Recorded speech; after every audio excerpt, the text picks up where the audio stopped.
സ്നിഗ്ധാപാംഗയോഗി മന്ദസ്മിതശ്രീമുഖേ ഹർഷയാമൃതശ്രീം സംഗീതനാലാപിനി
രണ്ടാം അധ്യായം നാലാം ബ്രാഹ്മണം.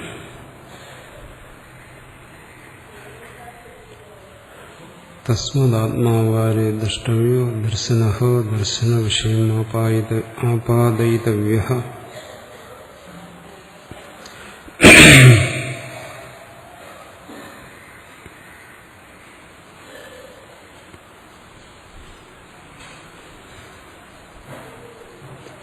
ശ്രോതവ്യഃ പൂർവമാചാര്യഃ ആഗമതശ്ച പശ്ചാന്മന്തവ്യഃ തർക്കതഃ തതോ നിധിധ്യാസിതവ്യോ നിശ്ചയേന ധ്യാതവ്യഃ. എവം ഹി അസോ ദൃഷ്ടോ ഭവതി ശ്രവണ മനന നിധ്യാസന സാധനൈഃ നിർവർത്തതൈഃ.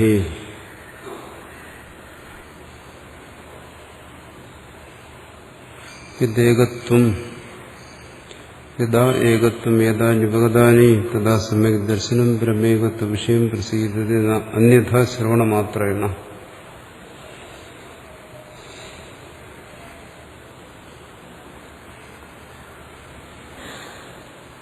പറയുന്നു, കേവല ശ്രവണമാത്രം കൊണ്ട് ഇത് സാധ്യമല്ല.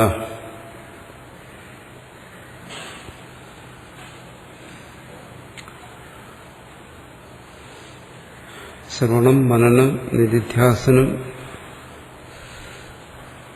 ഈ മൂന്ന് സാധനങ്ങൾ.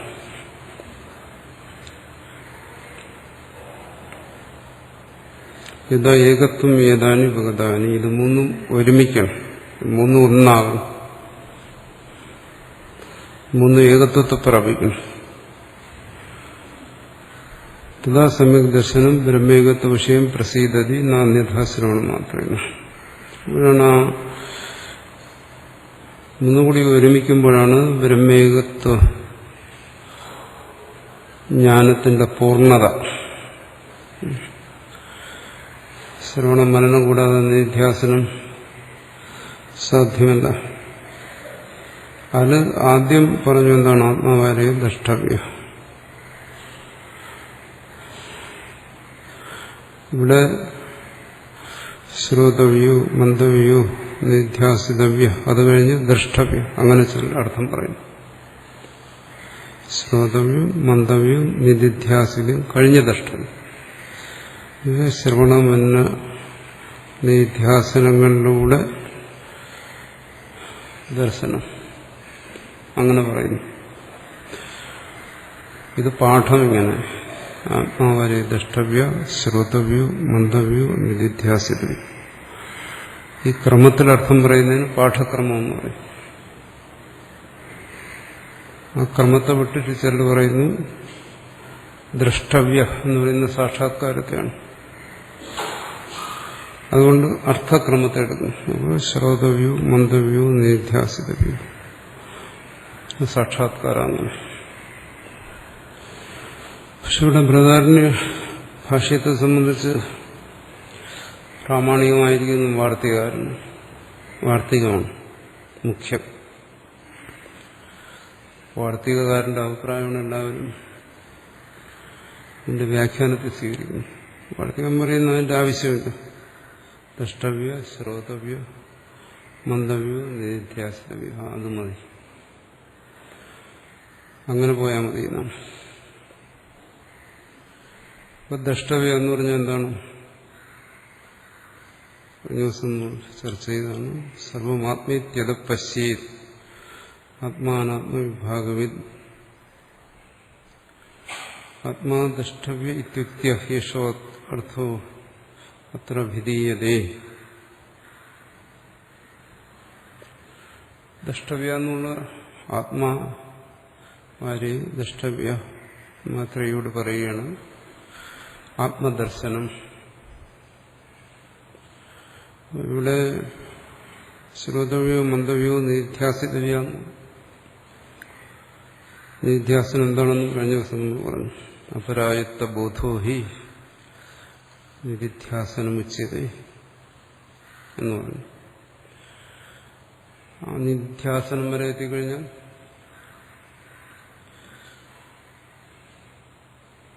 നിശ്ചയാത്മകമായ ജ്ഞാനം എന്ന് പേരെടുത്ത് പറയും. മുമ്പ് അത് ചർച്ച ചെയ്തിട്ടുണ്ട്. അതാണ് നിധ്യാസനം. അത് കഴിഞ്ഞാൽ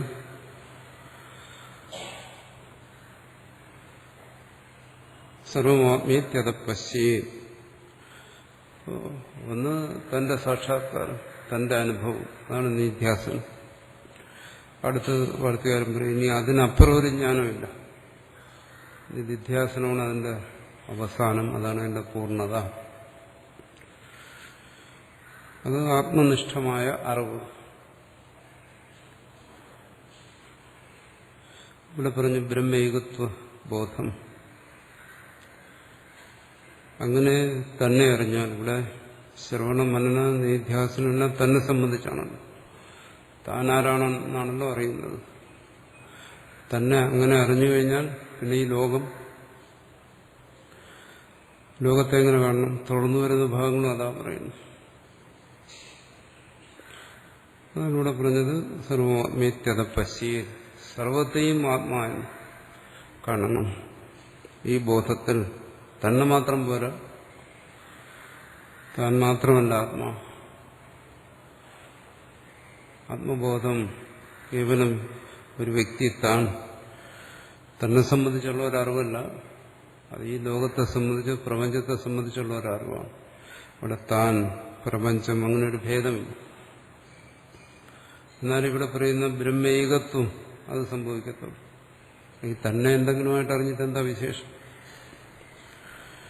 അത് കേവലം ഒരു സാധാരണ ഞാൻ അജ്ഞനാണെന്നോ ജ്ഞാനിയാണെന്നോ എന്ന് കരുതുന്നത് പോലെ വ്യക്തിനിഷ്ഠമായൊരറിവല്ല. ആ ദർശനം, അതാണ് സർവം ആത്മീയത്യത പശ്യേ. സർവത്തെയും മുമ്പ് പറഞ്ഞു. സർവശബ്ദ ബ്രഹ്മപര്യായ.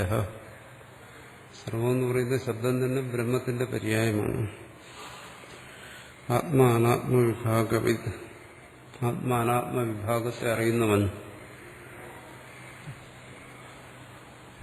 ആത്മാനാത്മവിഭാഗത്തിലൂടെ അനന്തരം സർവത്തെയും ആത്മാവായി കാണുന്നു. പിന്നെ അവിടെ ആത്മാവിന്നത് അനാത്മാവിന്നതെന്ന് വേർതിരിക്കാനില്ല. ആത്മാ ദുഷ്ടവീത്യുക്ത്യ ഈശ്വർത്തു അത്ര വിധീയതേ. ആത്മാദൃഷ്ടവ്യ എന്നാദ്യം പറഞ്ഞല്ലോ. അതുകൊണ്ട് ആത്മദർശനത്തിന്റെ ഫലമെന്ന് പറയുകയാണ്. വാസ്തവത്തിൽ അത് ആത്മദർശനം തന്നെയാണ്. പക്ഷെ ആത്മാദ്രഷ്ടവ്യ എന്ന് പ്രത്യേകം എടുത്ത് പറഞ്ഞതുകൊണ്ട്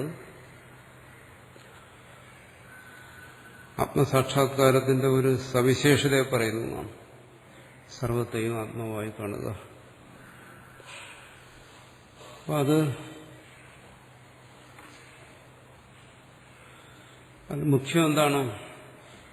നിധ്യാസനം തന്നെ. അതാണ് ഇവിടെ കഴിഞ്ഞ ദിവസം നമ്മൾ ചർച്ച ചെയ്ത് അപരായത്വ ബോധോത്തര നിധിധ്യാസനം ഉച്ചതി. അപര ആയത്വം എന്നർത്ഥം എടുത്തു കഴിഞ്ഞാൽ അപരാധീനം എന്ന് പറഞ്ഞ ശ്രവണ മനനങ്ങളെ തുടർന്നു വരുന്നു. അല്ലെങ്കിൽ ഭാഷ്യകാരൻ പറയുന്ന പോലെ ശ്രവണ മനനങ്ങൾ ഇതോടൊന്ന് ഒന്നിച്ച് മൂന്നുകൂടി ചേർന്ന് വരുന്നു.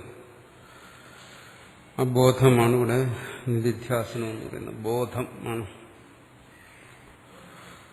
അത് നിശ്ചയാത്മകമായ ജ്ഞാനം എന്ന് പറഞ്ഞു. അല്ലെങ്കിൽ പരായത്വം അല്ലാത്തത്, പരാധീനമല്ലാത്ത ജ്ഞാനം. അങ്ങനെയും നമ്മൾ മുമ്പ് അർത്ഥം പറഞ്ഞിട്ടുണ്ട്. പരാധീനം എന്ന് പറയുമ്പോൾ എന്താണ്? സാധാരണ ഒരു ജ്ഞാനം, ജീവന്മാർക്കെല്ലാം ജ്ഞാനമുണ്ട്, എപ്പോഴും ജ്ഞാനമുണ്ട്. എന്തെങ്കിലും വിഷയങ്ങളെ സംബന്ധിച്ചുള്ള അറിവ് എപ്പോഴും ഉണ്ട്. എല്ലാം അറിഞ്ഞുകൊണ്ടിരിക്കുന്നു. പക്ഷെ ഈ അറിവെല്ലാം പരായത്തമാണ്. ഈ അറിവിലെല്ലാം അജ്ഞാന, സംശയ, വിപര്യ ഈ മൂന്ന് ദോഷങ്ങളുണ്ട്.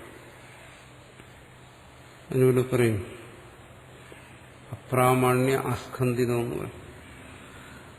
അത് ആ ജ്ഞാനത്തെ പ്രാമാണികമെന്ന് പറയാൻ വയ്യ. ദോഷങ്ങളുണ്ട്, അത് ദോഷയുക്തമാണ്. ഇവിടെ അത്തരം ദോഷങ്ങളൊന്നുമില്ലാത്ത ബോധം എന്നാ പറയുന്നത്. ബോധമാണ്. അതൊരു എന്തെങ്കിലും ഒരു പ്രക്രിയയല്ല, ഒരു അഭ്യാസമല്ല. നിധ്യാസം എന്ന് പറയുമ്പോൾ നമ്മൾ കരുതുന്നത് പോലെയുള്ള ഒരു ഭാവന, ഒരു അഭ്യാസമോ അല്ലെങ്കിൽ ഒരു ധ്യാനത്തിന്റെ പരിശീലനമോ അല്ലെങ്കിൽ ഒരു സമാധിയോ ഇതൊന്നുമല്ല. അത് ബോധമാണ്. അപരായത്തമായ ബോധം, ശ്രവണ മനനങ്ങളെ തുടർന്നു വരുന്ന ബോധം, അജ്ഞാനാദി ദോഷങ്ങളില്ലാത്ത ബോധം.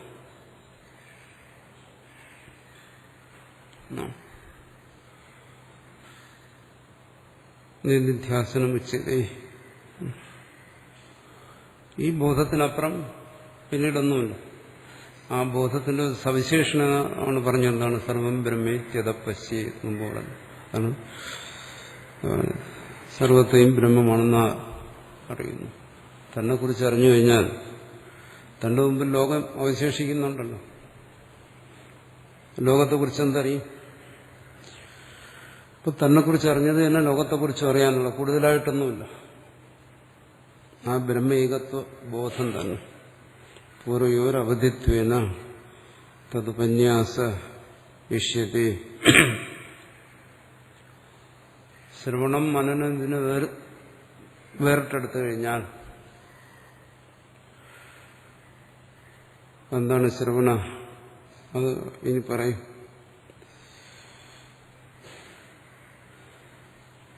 അതിനെ രണ്ടിനെയും വേറിട്ടെടുക്കുകയാണ്. ശ്രവണം മനനം എടുത്തു കഴിഞ്ഞാൽ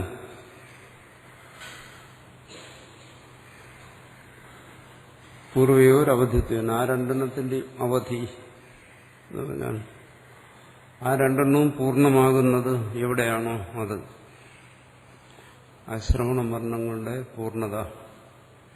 ഒന്ന് മറ്റൊന്നിനെ നിരാകരിക്കുകയല്ല, ഒന്ന് മറ്റൊന്നിനെ പൂർണ്ണമാക്കുകയാണ്. തതുപന്യാസിഷ്യതേ. അതാണ് ഇവിടെ നിധിധ്യാസനം എന്ന് പറഞ്ഞത്. അപ്പോൾ നിധിധ്യാസനം എന്ന് പറയുന്നത് ബോധമാണ്, അറിവാണ്. അത് ശ്രവണമനനങ്ങളെ തുടർന്നു വരുന്നതാണ്. ശ്രവണമനനങ്ങളുടെ പൂർണ്ണതയാണ്. അത് അജ്ഞാനാദി ദോഷങ്ങളില്ലാത്തതാണ്. ആ ബോധം ആണ് ഇവിടെ പറയുന്നത് ബ്രഹ്മൈകത്വം എന്ന ബോധം, അല്ലെങ്കിൽ സർവം ഖണ്ഡിതം ബ്രഹ്മ എന്നുള്ള ബോധം.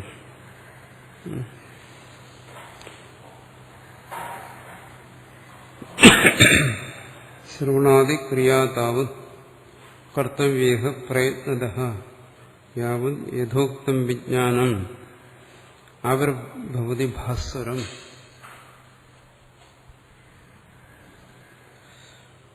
അതുകൊണ്ട് ശ്രവണാദിക്രിയ, ശ്രവണം മനനം, ഈ രണ്ട് ക്രിയകളും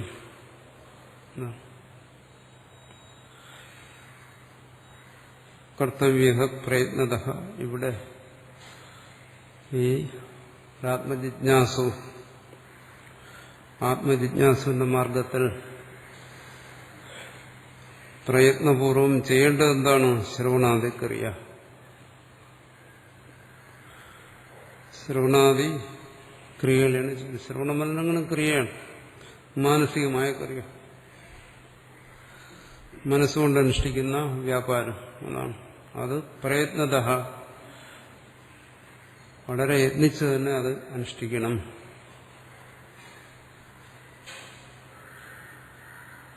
എന്തിനുവേണ്ടി? ആത്മബോധത്തിനു വേണ്ടി. എന്തിന്റെ ശ്രവണമനനങ്ങൾ? ആത്മാവിനെ സംബന്ധിച്ച, സ്വസ്വരൂപത്തെ സംബന്ധിച്ച, ശ്രോതാവിന്റെ സ്വരൂപത്തെ സംബന്ധിച്ച ശ്രവണമനനങ്ങൾ പ്രയത്നപൂർവ്വം അനുഷ്ഠിക്കണം. യഥോക്തം വിജ്ഞാനം, ഈ മുമ്പ് പറഞ്ഞ വിജ്ഞാനം. മുമ്പേ വിജ്ഞാനത്തെക്കുറിച്ചാണ് പറഞ്ഞത്. നിധ്യാസൻ, അപരായത്ത ബോധം. ആ ബോധം ആവിർഭൂതി ഭാസ്വരം, ദീപ്തമായ വിജ്ഞാനം. ഒരു വിജ്ഞാനം ദീപ്തമായിരിക്കുക എന്ന് പറഞ്ഞാൽ എന്താണ്? വെളിച്ചം ദീപ്തമായിരിക്കുക എന്ന് പറഞ്ഞാൽ മങ്ങലില്ലാതിരിക്കുക, പുകയും മറ്റുമില്ലാതിരിക്കുക, ദോഷങ്ങളില്ലാതിരിക്കുക. അതാണ് ഇവിടെ ഉദ്ദേശിക്കുന്നത്. ജ്ഞാനത്തിൻ്റെ ഒരു സ്വഭാവമാണ് അതെപ്പോഴും ഈ അജ്ഞാനാദി ദോഷങ്ങളോട് കൂടിയിരിക്കത്തുള്ളൂ. ശ്രവണമനനങ്ങളിലെല്ലാം ജ്ഞാനത്തെ അത് പിന്തുടരുന്നുണ്ട്. അതുകൊണ്ടാണ് അത് ആവശ്യമായി വരുന്നത്. പക്ഷേ പ്രയത്നപൂർവം ശ്രവണാദിക്രിയ അനുഷ്ഠിക്കുന്ന ഒരുവനെ സംബന്ധിച്ച് അതിനെ തുടർന്ന് ഭാസുരമായ വിജ്ഞാനം, നിധിധ്യാസന രൂപത്തിലുള്ള വിജ്ഞാനം ആവിർഭവതി, പ്രകടമാകുന്നു. അപരായത്ത ബോധം എന്ന് പറയുന്ന വിജ്ഞാനം പ്രകടമാകുന്നു. അത് ദോഷരഹിതമാണ്. അതിനുവേണ്ടി ഇവിടെ വളരെ പരിശ്രമം ആവശ്യമുണ്ടെന്ന് എന്തുകൊണ്ട് പറഞ്ഞു? ഇവിടെ പറയുന്നു പ്രയത്ന സമാധി സാഹിത്യം തത്ര ആവർത്തിയും. അതിന് ആ വിചാരം ചെയ്യുന്നവന് ചില യോഗ്യതകളൊക്കെ വേണം. സമാധികളെന്ന് പറയുന്ന മനസ്സിന്റെ ഏകാഗ്രത, മനസ്സിന്റെ അന്തർമുഖത തുടങ്ങിയ കാര്യങ്ങളെല്ലാം ആവശ്യമാണ്. അതാണ് ഇവിടെ പ്രയത്നം ആവശ്യമെന്ന് പറയുന്നു. അല്ലാത്തവന് ഇതിന് പ്രയത്നിക്കാൻ കഴിയത്തില്ല. അല്ലാത്തവന് ഇതിന് ശ്രദ്ധയുണ്ടാകത്തില്ല. യോഗ്യതകളില്ലെങ്കിൽ, അന്തർമുഖതയില്ലാത്തവൻ ആധ്യാത്മികമായ മാർഗത്തിൽ സഞ്ചരിക്കുന്നവന് തന്നെ ഇതിന് ശ്രദ്ധ വരത്തില്ല. കാരണം ഈ ലോകത്ത് ഒരുപാട് കാണാനും കേൾക്കാനും ഒക്കെ ഉണ്ട്. ഇപ്പൊ ബഹിർമുഖനായിരിക്കുന്നവന് ബാഹ്യമായ ആരാധനകളിലും പൂജകളിലും ഒക്കെ താല്പര്യമുള്ളവനൊരിക്കലും സമാധിയുക്തമായ ഈ ശ്രവണാദികളിൽ താല്പര്യം വരത്തില്ല. അവന്റെ മനസ്സങ്ങനെയാണ്. അന്തർമുഖതയുള്ളവർക്ക് മാത്രമേ സാധ്യതയുള്ളൂ. ആത്മനിഷ്ഠ എന്ന് പറയുന്നത്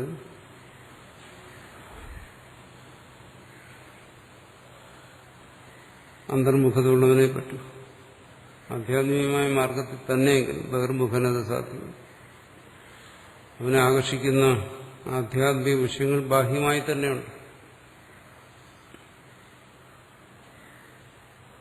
നമുക്കറിയാം, ബാഹ്യമായ ബഹിർമുഖമായ ആരാധനകളിലും സമ്പ്രദായങ്ങളിലും ഒക്കെ മുഴുകിയിരിക്കുന്നവർക്ക് ഒരിക്കലും അന്തർമുഖമായ ശ്രവണാദിയിൽ ഒരിക്കലും സാധ്യം അത് വരത്തില്ല, ശ്രദ്ധ വരത്തില്ല.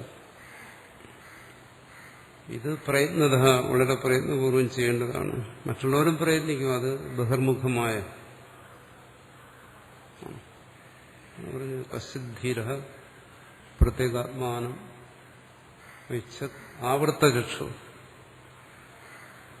ഇതിന് മാത്രമേ അതിന്റെ ആവശ്യമുള്ളൂ. കാരണം തന്റെ സ്വരൂപത്തെക്കുറിച്ച് ചിന്തിക്കണമെങ്കിൽ അവിടെ അവന് ഭേദബുദ്ധി ഉപേക്ഷിക്കേണ്ടി വരും. ഭേദബുദ്ധിയോടുകൂടി ചെയ്യുന്ന സാധന സമ്പ്രദായങ്ങളെല്ലാം അവന് ഉപേക്ഷിക്കേണ്ടി വരും. അതുകൊണ്ട് ഇവിടെ പറഞ്ഞു വളരെ പറയുന്നതാ ഇതിന് വളരെ ശ്രമം ആവശ്യമാണ്. അങ്ങനെ വന്നു കഴിഞ്ഞാൽ വിജ്ഞാനം ആവിർഭവതി ഭാസ്വരം, അതാണ് നിധ്യാസനം.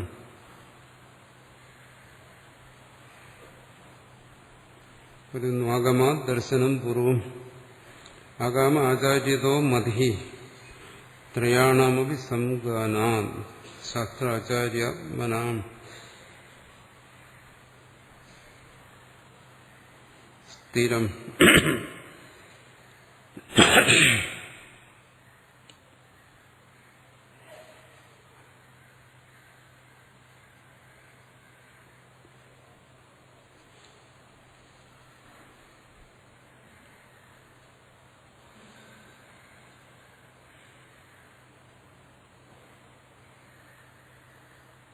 ഇവിടെ പറയുന്ന സ്ഥിരമായ ജ്ഞാനം, അതാണ് നേരത്തെ പറഞ്ഞ ഭാസ്വരം വിജ്ഞാനം. ഇതാണ് ലക്ഷ്യം, ഈ ഭാസ്വരമായ വിജ്ഞാനം അല്ലെങ്കിൽ അപരായത്വ ബോധം. ഇവിടെ പറയുന്ന സ്ഥിരമായ ബോധം.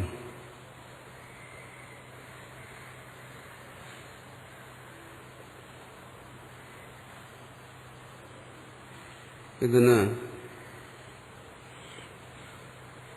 ഇവിടെ 3 കാര്യങ്ങളാണ് പറഞ്ഞിരിക്കുന്നത്: ദർശനം, ശ്രവണം, മനനം. ത്രയാണാം അഭിസംഗാനാം.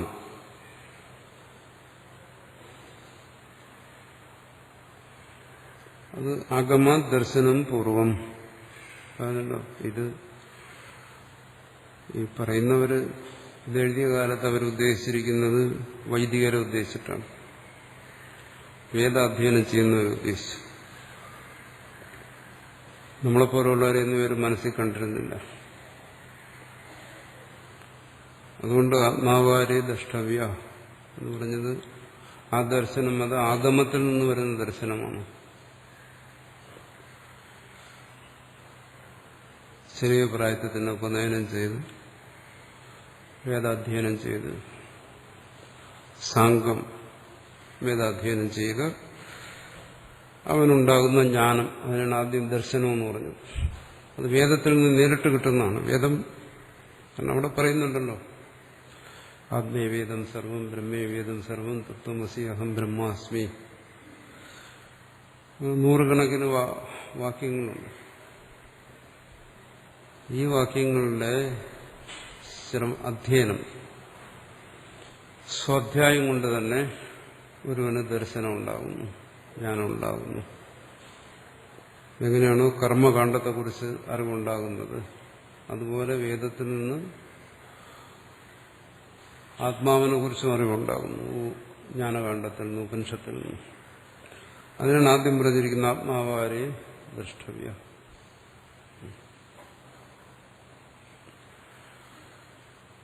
അതായത് ഇവിടെ ദർശനം എന്നുദ്ദേശിക്കുന്നത് ആ വേദത്തിൽ നിന്നുണ്ടാകുന്ന ദർശനമാണ്. നേരത്തെ ഭാഷകാരൻ പറഞ്ഞു, ദർശനം എന്ന് പറയുന്നത് അത് അന്തിമമായ ഫലമാണ്. അങ്ങനെയും പറയാം. അത് അർത്ഥക്രമം അനുസരിച്ച് പറയണം. പാഠക്രമം അനുസരിച്ചാണ് പറയുന്നതെങ്കിൽ 2 തരത്തിലും പറയാമെന്ന് പറഞ്ഞല്ലോ. അല്ലെങ്കിൽ ദർശനം എന്ന് പറയുന്നത് കൊണ്ട് ആഗമത്തിൽ നിന്നുണ്ടാകുന്ന അറിവ്, അതിന് ഇന്ന് നമ്മൾ പ്രഭാഷണങ്ങൾ കേട്ടോ അല്ലെങ്കിൽ പുസ്തകങ്ങൾ വായിച്ചോ ഒക്കെ ഉണ്ടാകുന്ന അറിവ്, ആത്മാവിനെ കുറിച്ച് അറിയുന്നു. അതുപോലെ അന്ന് വേദം അധ്യയനം ചെയ്യുന്നവർക്ക് വേദത്തിൽ നിന്ന് തന്നെ അറിവുണ്ടാകും. പക്ഷെ അത് പോരാ. ആ അറിവിൽ ഈ പറയുന്ന ദോഷങ്ങളുണ്ട്. ആ ബോധം എന്ന് പറയുന്ന അപരായത്വ ബോധമല്ല, ഭാസ്വരമായ വിജ്ഞാനമല്ല. അതുകൊണ്ടാണ് അങ്ങനെ വേദാധ്യയനം ചെയ്ത് ആത്മാവിനെ കുറിച്ച് അറിഞ്ഞവരും പിന്നെ ആത്മാവിനെ ഉപേക്ഷിച്ചിട്ട് ആത്മജ്ഞാനത്തെ ഉപേക്ഷിച്ച് വീണ്ടും കർമ്മങ്ങളിലേക്ക് പോകും. അതിനെ അപ്രാമാണ്യ അസ്കന്ധിതം. ഈ അറിവ് ശരിയാണോ? സംശയം ഉണ്ടാകാം, അതിൽ തന്നെ വിപര്യം ഉണ്ടാകാം. അറിവിനെ സംബന്ധിച്ച് അപൂർണതയുണ്ടാകാം, പല ദോഷങ്ങളും വരാം. അതുകൊണ്ട് ആ ദർശനം അത് പൂർണ്ണമല്ല. എന്നാലും അങ്ങനെ ഒരറിവ് ഉണ്ടാകുന്നുണ്ട്. നമ്മളിപ്പോൾ പുസ്തകം വായിച്ചറിയുന്നു, അല്ലെങ്കിൽ പ്രഭാഷണങ്ങൾ കേട്ടറിയുന്നു, കുറെ ചിന്തിച്ച് മനസ്സിലാക്കുന്നു എന്ന് വിചാരിച്ച് ആരും അതിൽ തുടരാറില്ല. അത് വിട്ടുകളയും. അങ്ങനെ ഒരറിവ് അപ്രാമാണ്യാസ്കന്ധിതമായതുകൊണ്ടാണ്. അറിയുന്ന അറിവിൽ തനിക്ക് എന്ന് ഉറപ്പില്ലെന്ന് പറയും. അല്ലെങ്കിൽ പറയും എന്താണ്, അത് വ്യക്തതയില്ല, അറിവിൽ വ്യക്തതയില്ല. അല്ലെങ്കിൽ പറയും എനിക്ക് അറിവിൽ വിശ്വാസം വരുന്നില്ല, ഇവരെ എനിക്ക് അറിവിൽ സ്ഥിരമായി നിൽക്കാൻ കഴിയുന്നില്ല. ആദ്യം ഉണ്ടാകുന്ന അറിവ് അങ്ങനെ തന്നെയാണ്. ഇവിടെ അത് തന്നെ പറയുന്നു. അകമ ദർശനം പൂർവം ആദ്യം അങ്ങനെ ഒരു അറിവുണ്ടാകുന്നു. അത് സ്വാഭാവികമാണ്. അത് നമുക്ക് മാത്രമല്ല. ഇത്ര കഷ്ടപ്പെട്ട് ചെറുപ്രായത്തിലെ വേദവും വേദാംഗങ്ങളും ഒക്കെ പഠിച്ചവർക്കും ഉണ്ടാകുന്ന അറിവ് ഇങ്ങനെയൊക്കെ തന്നെ. തുടക്കം ഒരുപോലാണ്. പക്ഷേ അഗമാചാര്യത്വവും മതി.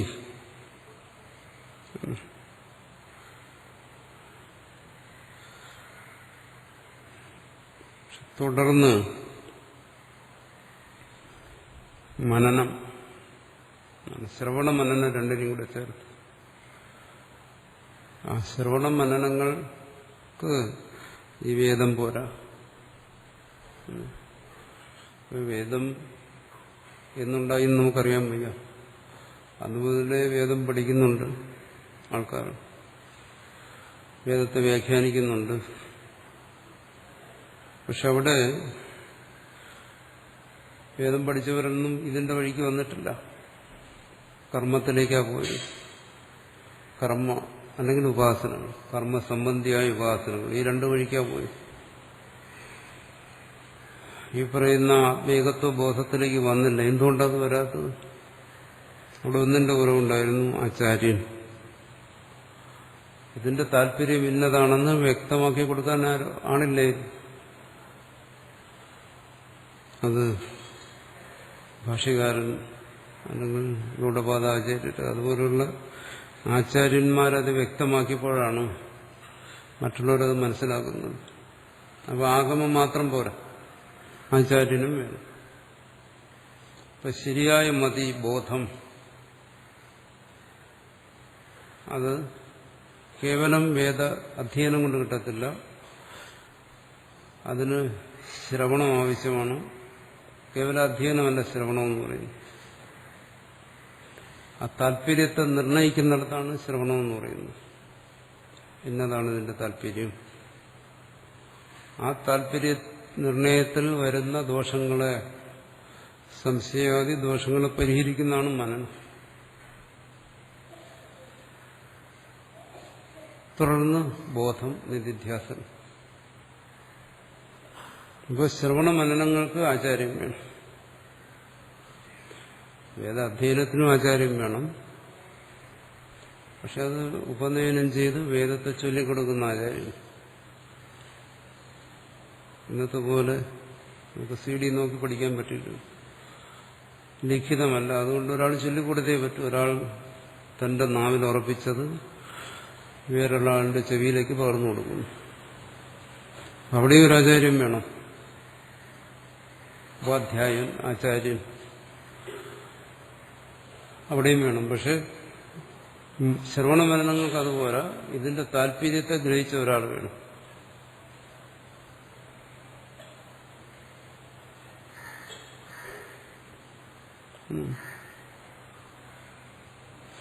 വരുന്നു അംഗൈ സഹ അതീത വേദ ധാതു വിചാര പ്രയോജക ജ്ഞാനം ചെയ്തേ.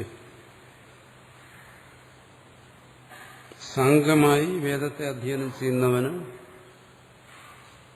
ഈ വിചാരത്തിന് അവലംബമായിരിക്കുന്ന ഒരു ജ്ഞാനം ആദ്യം ഉണ്ടാവും വേദത്തിൽ നിന്ന്. അങ്ങോട്ട് തിരിയണമെന്നില്ല, ഓരോരുത്തരുടെയും വാസനയാണ്. ഇപ്പോൾ ഇതൊക്കെ നമ്മൾ എത്ര കാലമായി കേൾക്കുന്നവരെല്ലാം ഇതിലേക്ക് വരുന്നുമില്ല. അത് ഓരോരുത്തരുടെ വാസന അനുസരിച്ച്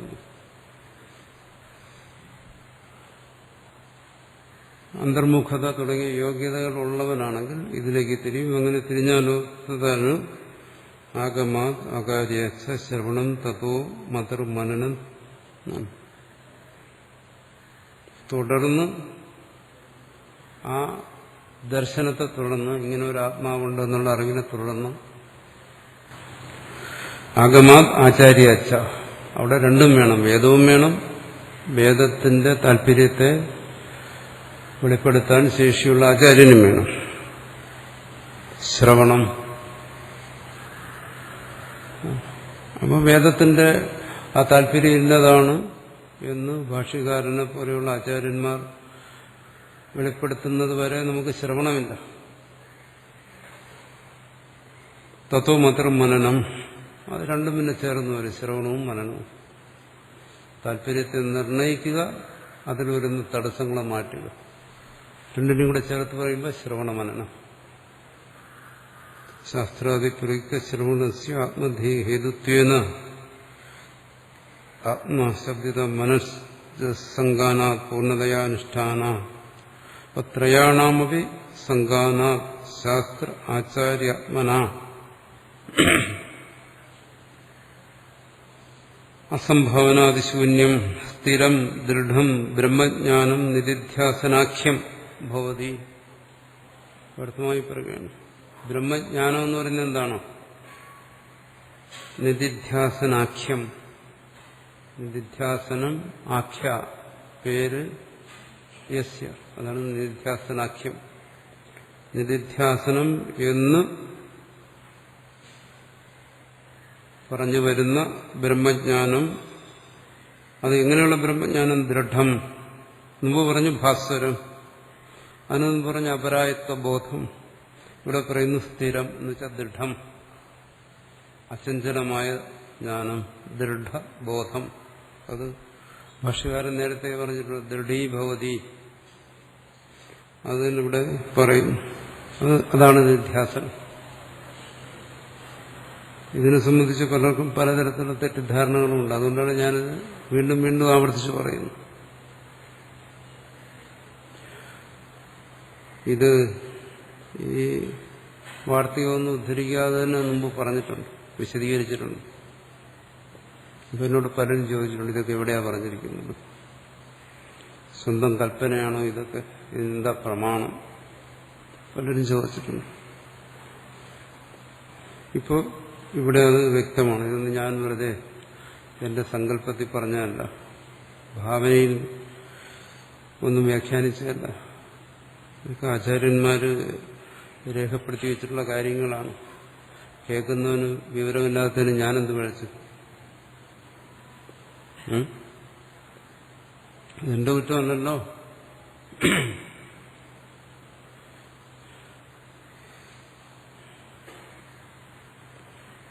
പലരും ചിന്തിക്കുന്ന അതാണ്. 10, 20, 30 കൊല്ലമായിട്ട് ഞാൻ ഈ പണിയിലാണ്. എന്നിട്ട് ഇതുവരെ ഞാൻ അറിയാത്ത കാര്യം തനിക്കറിയാം. അതെങ്ങനെ ശരിയാകും? ഒരാളെന്നോട് ചോദിച്ചിട്ടുണ്ട്, 10-40 വർഷമായിട്ട് ഞാൻ ഈ ഫീൽഡിലാണ്. എന്നോട് നേരിട്ട് പറഞ്ഞതാ, താൻ എത്ര കാലമായി? ഞാനറിയാത്ത കാര്യങ്ങൾ താൻ അറിഞ്ഞിരിക്കുന്നു. എവിടുന്ന് അങ്ങനെ ചോദിച്ചതുണ്ട്. സൗഹൃദം അടുപ്പമുള്ളവരാണ് ചോദിച്ചത്, ദേഷ്യം കൊണ്ടല്ല. ഇവിടെ വ്യക്തമായി ഇതെല്ലാം പറഞ്ഞിരിക്കുന്നു.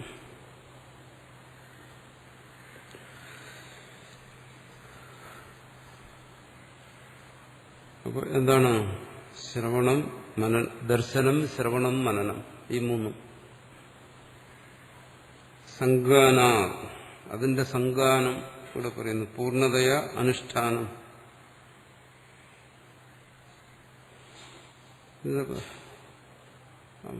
ആദ്യം വേദാധ്യയനം. അതുകൊണ്ടാണ് പലപ്പോഴും പറയുന്നത് ഇത് വൈദികന്മാർക്ക് വേണ്ടിയാണ് ഇവർ പറഞ്ഞിരിക്കുന്നത് എന്ന് പറഞ്ഞതാണ്. ഇന്നിപ്പോൾ നമ്മൾ ഇന്നത്തെ കാലത്തിനനുസരിച്ച് മനസ്സിലാക്കുക. ഇന്ന് നമ്മൾ മനസ്സിലാക്കുമ്പോൾ ഇത് നമുക്ക് വേണ്ടി പറഞ്ഞാണെന്ന് മനസ്സിലാക്കും. CD-യിൽ നിന്ന് കേൾക്കുന്നവർക്ക് വേണ്ടി പറഞ്ഞാണ്. പണ്ട് വേദത്തിൽ നിന്ന് കേൾക്കുന്നവർക്ക് വേണ്ടി പറഞ്ഞാണ്. ആ വ്യത്യാസമുണ്ട്. അതിന്ന് കാലത്തിനനുസരിച്ച് മനസ്സിലാക്കുകയേ വഴിയുള്ളൂ, വേറെ പോകാൻ വഴിയില്ല.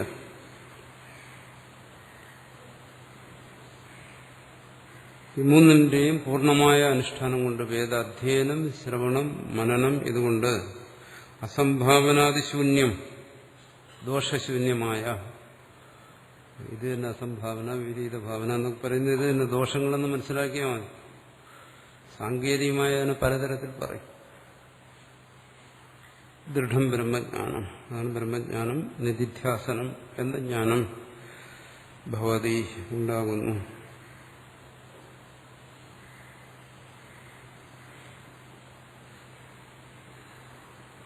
വീണ്ടും അത് തന്നെ വിശദീകരിക്കുന്നു. കാരണം ഇതിനെ സംബന്ധിച്ച് ഇങ്ങനെ പല കൽപ്പനകളും ഭാവനകളും മനുഷ്യർ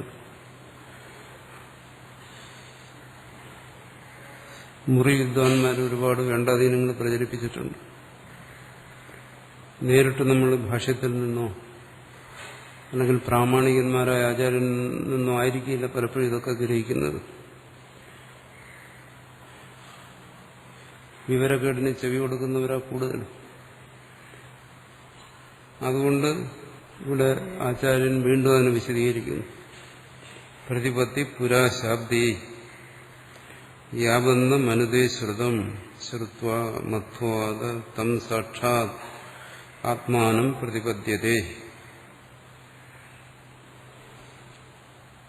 ആ സാക്ഷാത് പ്രതിപത്തി, അതിനാണ് നമ്മൾ പറയുന്നത് സാക്ഷാത്കാരം. എന്തിന്റെ? ആത്മാനം. ആത്മാവിന്റെ സാക്ഷാത്കാരം, അതാണ് നിധ്യാസനം എന്ന് പറയുന്നത്.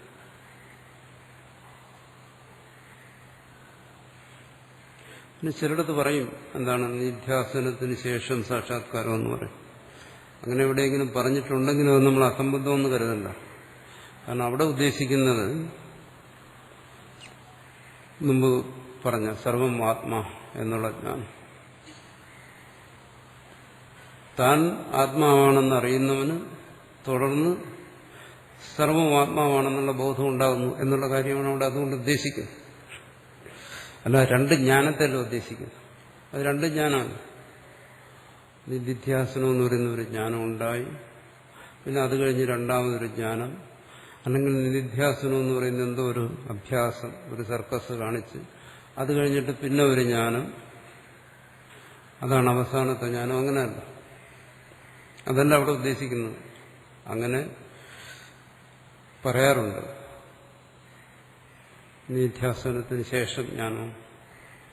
നിധ്യാസനം ജ്ഞാനം അല്ലാത്തതുകൊണ്ടല്ല അങ്ങനെ പറയുന്നതിനെ നമ്മൾ സമന്വയിപ്പിച്ച് മനസ്സിലാക്കണം. അത് പറഞ്ഞിരിക്കുന്നത് വിവരമുള്ളവരാണെന്ന് നമുക്ക് ധാരണയുണ്ടെങ്കിൽ. വിവരമില്ലാത്തവരും പറയും, അതിനെ സമന്വയിക്കാൻ പോകണ്ട, തള്ളിക്കളയും.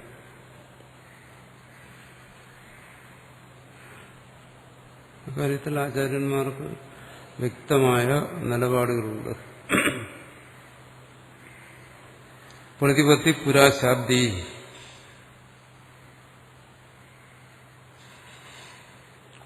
ആദ്യം എന്താണ്? പ്രതിപത്തി, ജ്ഞാനം ഉണ്ടാകുന്നു. ശാബ്ദി, ശബ്ദത്തിൽ നിന്നുണ്ടാകുന്ന ജ്ഞാനം, എന്നുവെച്ചാൽ ശ്രുതിയിൽ നിന്നുണ്ടാകുന്ന ജ്ഞാനം, വേദാധ്യയനം ചെയ്യുന്നവനുണ്ടാകുന്ന ജ്ഞാനം എന്നതിനെക്കുറിച്ച്, തന്നെക്കുറിച്ച്, സ്വസ്വരൂപത്തെക്കുറിച്ച്, അല്ലെങ്കിൽ ആത്മാവിനെക്കുറിച്ച്, അല്ലെങ്കിൽ ബ്രഹ്മേകത്വത്തെ സംബന്ധിച്ച് ആദ്യം ഒരു ജ്ഞാനം ഉണ്ടാകുന്നു. യാവന്ന മനുതേ ശ്രുതം,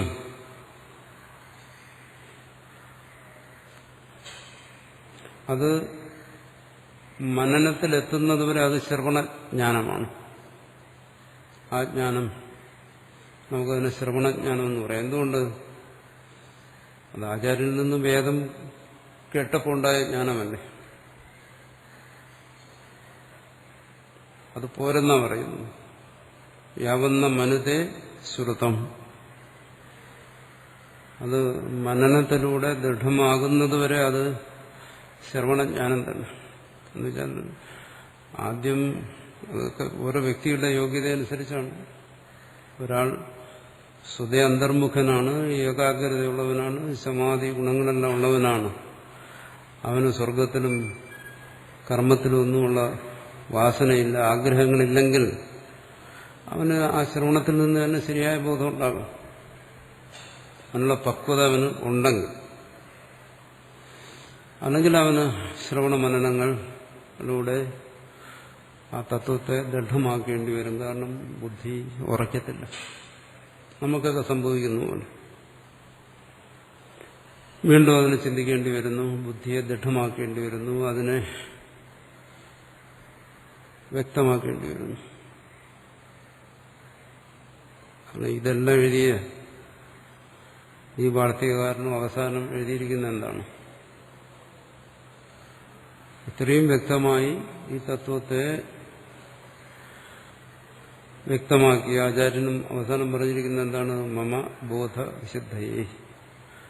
ഞാനിതൊക്കെ എഴുതിയത് എന്റെ ബോധത്തിന്റെ വിശുദ്ധിക്ക് വേണ്ടിയാണ്. നമ്മളത് മുമ്പും പറഞ്ഞിട്ടുണ്ട്.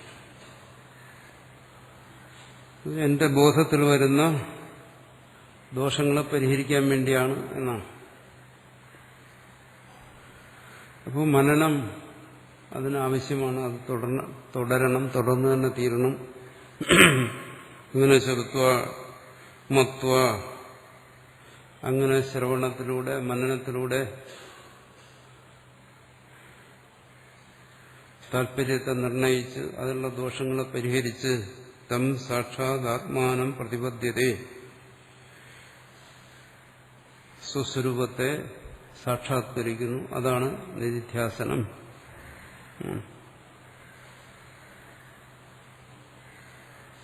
അപ്പൊ എന്താണ് നിധ്യാസനം എന്നുള്ളതിനൂടെ വ്യക്തമാക്കേണ്ടത്. അനന്യായത്ത വിജ്ഞാനേ ശ്രവണാദേരുപായത ജ്ഞാതേ നാപേക്ഷതേ കിഞ്ചിത് പ്രതീചോ അനുഭവാത് പരം. നേരത്തെ പറഞ്ഞല്ലോ അനന്യ അപരായത്വ ബോധം. ഇവിടെ പറയുന്നു അനന്യായത്വ വിജ്ഞാനം. മുമ്പ് പറഞ്ഞത് തന്നെ. അവിടെ അപരായത്വ ബോധം എന്ന് പറഞ്ഞു. മുമ്പ് നിശ്ചയാത്മികാധി എന്ന് പറഞ്ഞു. ഇവിടെ പറയുന്നു അനന്യായത്വ വിജ്ഞാനേ. അനന്യായത്വ വിജ്ഞാനത്തിന് അതിനുവേണ്ടി നിമിത്ത സപ്തമി എന്ന് പറയുന്നത് അനന്യായത്വ വിജ്ഞാനത്തിന് വേണ്ടി എന്താണ്? ശ്രവണാദിരുപായത. അതിന്റെ ഉപായമാണ് ശ്രവണാദികൾ. ആ ശ്രവണാദി എന്ന് പറഞ്ഞാൽ ദർശനം, ശ്രവണം, മനനം. ഭാഷ്യകാരൻ പറഞ്ഞു അത് അതിന്റെ ഉപായങ്ങളാണ്. ദർശനത്തെ ഒന്നുകിൽ ഉപായമായി എടുക്കുക, അല്ലെങ്കിൽ ആത്യന്തികമായി ഫലമായി എടുക്കുക. രണ്ടായാലും കുഴപ്പമില്ല. പാഠക്രമം അനുസരിച്ചും അർത്ഥക്രമം അനുസരിച്ചും മുമ്പ് പറഞ്ഞാണ്. അനന്യായത്വ വിജ്ഞാനം ശ്രവണ മനനത്തെ തുടർന്നു വരുന്ന വിജ്ഞാനം, അല്ലെങ്കിൽ ദർശന ശ്രവണ മനനത്തെ തുടർന്നു വരുന്ന വിജ്ഞാനം, അല്ലെങ്കിൽ അജ്ഞാനാദി ദോഷങ്ങൾ ഇല്ലാതെ വരുന്ന വിജ്ഞാനം. അതിനെന്താണ്? ശ്രവണാദിരുപായത. അതിനുപായമായിരിക്കുന്ന ശ്രവണാദികളാണ്. അത് ശ്രവണം, ഈ ദർശനം എന്ന് പറയുന്നതിന് രണ്ടു തരത്തിലും അർത്ഥമെടുക്കാം. പാഠക്രമം അനുസരിച്ചും അർത്ഥക്രമം അനുസരിച്ചും. ഈ പാഠക്രമം അർത്ഥക്രമം എന്നൊക്കെ പറയുന്നത് മീമാംസകര് വേദമീമാംസയ്ക്ക് വേണ്ടി ഉണ്ടാക്കിയിരിക്കുന്ന നിയമങ്ങളാണ്. അത് തന്നെ ഇവിടെ അദ്വൈതികൾ സ്വീകരിക്കുന്നു എന്നുള്ളൂ. അവർ പറയും ചിലടത്ത് ഒരു കർമ്മം ചെയ്യണം, ഒരു കർമ്മത്തിൻ്റെ ഒരു ക്രമം വരുമല്ലോ. ആ ക്രമം എങ്ങനെ ചെയ്യണം? അവിടെ പറഞ്ഞിരിക്കുന്ന ക്രമം അനുസരിച്ച് ചെയ്യണമോ, അതോ എന്താണോ അതിന്റെ പ്രയോജനം അതനുസരിച്ച് ചെയ്യണം? അങ്ങനെ ചിന്തിച്ചിട്ട് അവർ പറയും ഇന്ന ഭാഗങ്ങളിൽ പറഞ്ഞിരിക്കുന്ന ക്രമം അനുസരിച്ച് ചെയ്യണം, പാഠക്രമം അനുസരിച്ച് ചെയ്യണം, ഇന്ന ഭാഗങ്ങളിൽ അർത്ഥക്രമം അനുസരിച്ച് ചെയ്യണം. സവനം, സോമലത്തെ പിഴിഞ്ഞെടുക്കുന്നു, അത് യാഗത്തിന് ശേഷം ചെയ്തു കഴിഞ്ഞാൽ ശരിയാവും. പക്ഷെ യാഗത്തെക്കുറിച്ച് പറഞ്ഞതിന് ശേഷമാണ് സോമലത പിഴിയുന്ന കാര്യം പറഞ്ഞിരിക്കുന്നത്. അപ്പോൾ അവിടെ പറയുന്നതനുസരിച്ച് ചെയ്താൽ ശരിയാവും. യാഗം കഴിഞ്ഞിട്ട് പിന്നെ സോമല എടുത്തേണ്ട ആവശ്യം എന്താ? അപ്പോൾ വേദവാക്യത്തിൽ ആദ്യം യാഗത്തെക്കുറിച്ച് പറഞ്ഞു, പിന്നീട് സോമലതയെ പിഴിഞ്ഞെടുക്കുന്ന കാര്യം പറഞ്ഞു. അപ്പോൾ അവിടെ പാഠകർമ്മം സ്വീകരിക്കരുത്, മറിച്ച് അർത്ഥകർമ്മം, പ്രയോജന അനുസരിക്കണം. അപ്പോൾ വേദത്തിൽ എന്താ പറഞ്ഞത്? ആദ്യം യാഗം, പിന്നീട് സോമലതയെ പിഴിയും. അപ്പോൾ ആ യാഗത്തിന് വേണ്ടിയാണ് സോമലതയെ പിഴിഞ്ഞെടുക്കുന്നത്. അതുകൊണ്ട് ആദ്യം എന്ത് ചെയ്യണം? സോമലതയെ പിഴിയണം. അത് അർത്ഥക്രമം. ഇങ്ങനെയാണ് പാഠക്രമവും അർത്ഥക്രമവും നിർണ്ണയിക്കുന്നത് പൂർവ്വമീമാംസകർ. അത് ചിലയിടത്ത് പാഠക്രമം സ്വീകരിക്കും, ചിലയിടത്ത് അർത്ഥക്രമം സ്വീകരിക്കും, ചിലയിടത്ത് രണ്ട് സ്വീകരിക്കും. ഇവിടെ രണ്ട് സ്വീകരിക്കാം. അപ്പോൾ പക്ഷേ അർത്ഥക്രമം സ്വീകരിച്ചു കഴിഞ്ഞാൽ ദർശനം എന്ന് പറയുന്നതിന്റെ അർത്ഥം വേറെയായി. ബ്രഹ്മേ വേദം സർവം എന്നുള്ള ജ്ഞാനമാണ്. പാഠക്രമം അനുസരിച്ചാണെങ്കിൽ ദർശനത്തിന്റെ അർത്ഥമായി അധ്യയനം കൊണ്ടുണ്ടാകുന്ന ജ്ഞാനം. അപ്പോൾ ഇവിടെ മുഖ്യമായി വരുന്നത് ശ്രവണം മുതലാണ്. കാരണം അവിടെയാണ് താല്പര്യത്തെ നിർണ്ണയിക്കുന്നത്.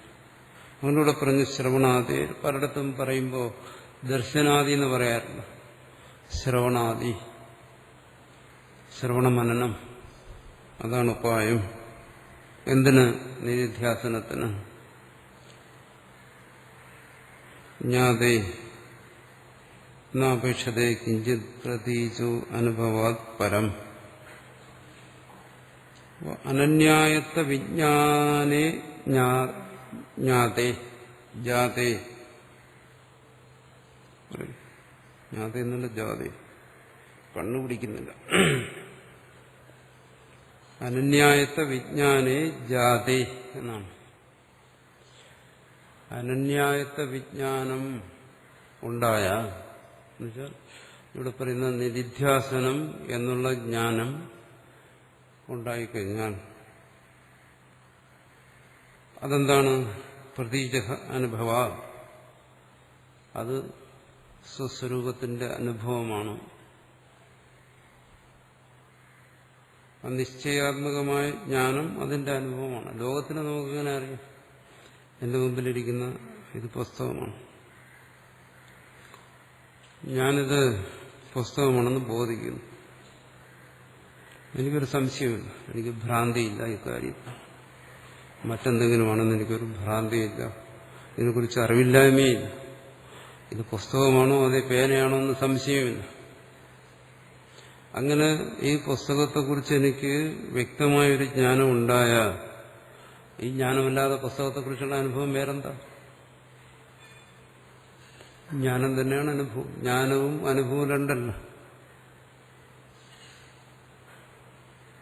പക്ഷെ നമ്മൾ രണ്ടെന്ന് പറയും. ഇപ്പോൾ ഇവിടെ ശരിക്കും വെളിച്ചമില്ലാത്തതുകൊണ്ടോ, അല്ലെങ്കിൽ ഞാനിവിടെ വേറെ സാധനം വെച്ചിട്ടാ പോയത്, ഒരു തുണി, വെളുത്ത തുണി ഇവിടെ വെച്ചിട്ട് പോയി, അല്ലെങ്കിൽ എൻ്റെ കണ്ണിന് കാഴ്ചക്കുറവുണ്ട്, മറ്റെന്തെങ്കിലും കാരണങ്ങൾ കൊണ്ട് ഞാൻ ദൂരെ നിന്ന് നോക്കിയിട്ട് പറയുകയാണ് അത് പുസ്തകമാണോ അതേ തുണിയാണോ. ഇത് നമ്മുടെ അനുഭവം എന്ന് പറയത്തില്ല, ഇത് ഒരു സംശയമുള്ള ജ്ഞാനമാണ്. അങ്ങനെ സംശയം വരുന്നിടത്ത് നമ്മളതിന് അനുഭവം എന്ന് പറയാറില്ല. പക്ഷെ ഇത് വ്യക്തമായി അജ്ഞാന സംശയ വിവര്യമില്ലാതെ ബോധിച്ചു കഴിയുന്ന ഈ ജ്ഞാനം ഇത് തന്നെയാണ് അനുഭവം. ജ്ഞാനവും അനുഭവവും രണ്ടല്ല. ഇതൊരു ബാഹ്യ വിഷയത്തെ സംബന്ധിച്ച്. സ്വസ്വരൂപത്തെ സംബന്ധിച്ചാണെങ്കിലോ അതും ആ സ്വരൂപം തന്നെ ജ്ഞാനമാണെങ്കിലോ, ബാഹ്യമായ വിഷയത്തെ സംബന്ധിച്ച് പോലും ജ്ഞാനവും അനുഭവവും രണ്ടല്ലെങ്കിൽ സ്വസ്വരൂപം സ്വയം ജ്ഞാനമായിരിക്കെ ആ ജ്ഞാനത്തെ സംബന്ധിച്ച് ഇങ്ങനെ ഒരു നിശ്ചയം ഉണ്ടായാൽ അത് തന്നെയാണ് അനുഭവം. അല്ലാതെ എന്താണ് അപേക്ഷത്തെ കിഞ്ചിത് പരം, ഇതിനപ്പുറം ഇനി മറ്റൊന്നിനെയും ഇവിടെ അപേക്ഷിക്കുന്നില്ല. നിധിധ്യാസനത്തിനപ്പുറം ഒരു ജ്ഞാനമില്ല. എന്നുവെച്ചാൽ നിധിധ്യാസനം കൊണ്ട് ഇനിയൊരു ജ്ഞാനം ഉണ്ടായി വരുമെന്ന് നമ്മൾ സാധാരണ ധരിച്ചിട്ടുണ്ടല്ലോ. അതിനിവിടെ വാർത്തകാരൻ നിഷേധിക്കുകയാണ്, അത് ശരിയല്ല. കിഞ്ചിത് പ്രതീച അനുഭവ പരം കിഞ്ചിത് അപേക്ഷതേ, പ്രത്യേക ആയ തന്റെ സ്വരൂപത്തിന്റെ അനുഭവ രൂപത്തിലുള്ള ഈ വിജ്ഞാനം ഉണ്ടായിക്കഴിഞ്ഞാൽ ഇതിനപ്പുറം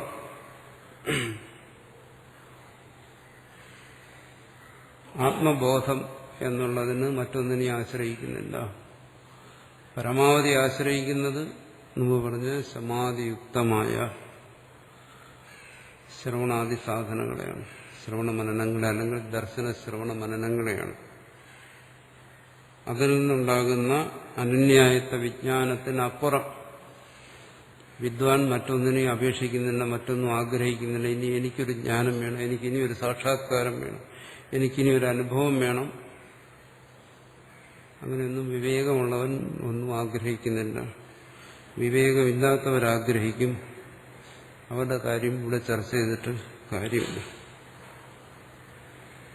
എന്ന് ഇവിടെ ആ നിധിധ്യാസനം എന്ന് പറയുന്നത് എന്താണെന്ന് വളരെ വ്യക്തമാക്കിയിരിക്കുകയാണ്.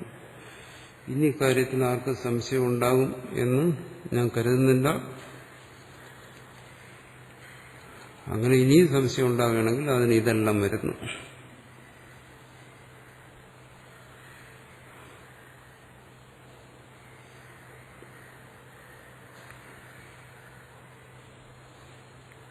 ഭാഷ്യകാരൻ പറഞ്ഞു, സമ്യക് ദർശനം ബ്രഹ്മയുഗത്വ വിഷയം പ്രസീദതി അന്യഥ ശ്രവണമാത്രേണ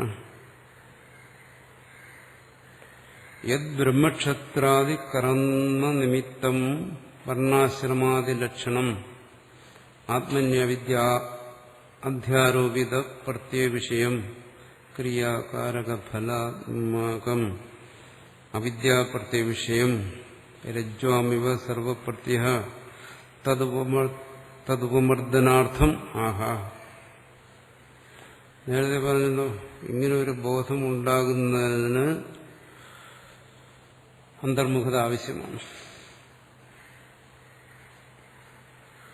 സമാധി എന്ന് പറയുമ്പോൾ അത് അടുത്തോണം മുഖ്യമായിട്ട്. അതിന് തടസ്സമായിരിക്കുന്ന എന്താണ്? ഈ ബോധത്തിന്, ആത്മബോധത്തിന് തടസ്സമായിരിക്കുന്ന എന്താണ്? ബ്രഹ്മക്ഷത്രാദി കർമ്മനിമിത്തം വർണ്ണാശ്രമാദി ലക്ഷണം.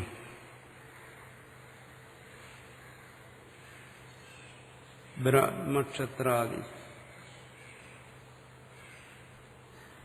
കർമ്മത്തിന് നിമിത്തമായിട്ട് വച്ചിരിക്കുന്നത്, അത് കർമ്മവുമായി ബന്ധപ്പെട്ട കാര്യങ്ങളാണ്.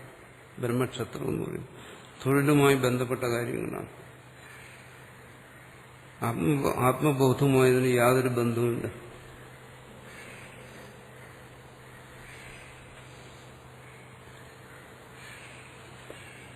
ഇവിടെ വ്യക്തമായി പറഞ്ഞിരിക്കുന്നു.